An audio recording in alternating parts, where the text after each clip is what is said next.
The following trailer is rated H for honest. In a genre dominated by cheaply made high-concept cash grabs, discover what a horror game can do with some production value behind it. Make you vomit all over your TV. Outlast 2. Experience the highly anticipated sequel to spooky asylum simulator Outlast as you leave behind the cramped hallways of the previous game for a massive forest compound packed with hillbilly cultists that you'll hide from, run past, and get repeatedly stabbed by on your way to save your wife from the world's molestiest priest. In a horror de force that finally answers the question, what if you mashed up Spotlight and the evil within?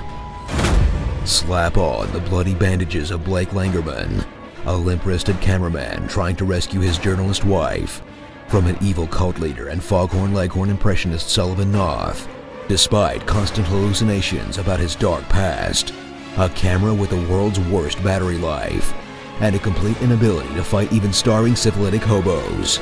Come on, this dude hasn't seen a meal in a week. Just punch him in the face.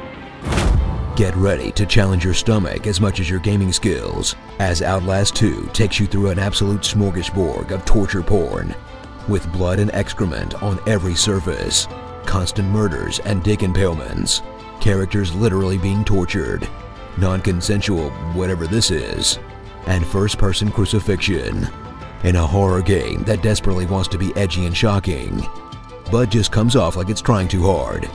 What's next? A literal pile of dead babies? Oh, come on, really?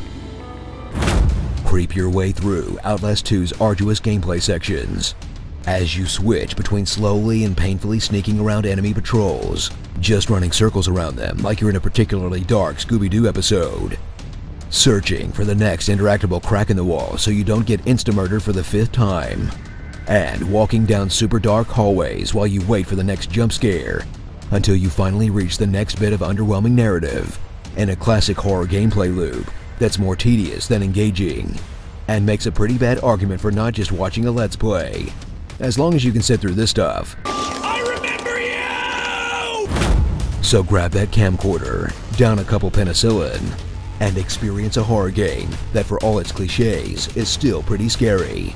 Turns out, that stuff is cliche for a reason.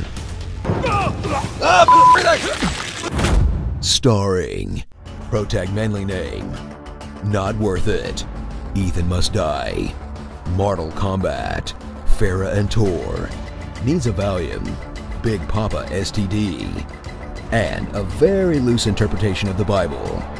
Outrun 2. Seriously, please stop chasing me. By the way, if you have religious parents, maybe don't show them this one. They'll probably just set your system on fire.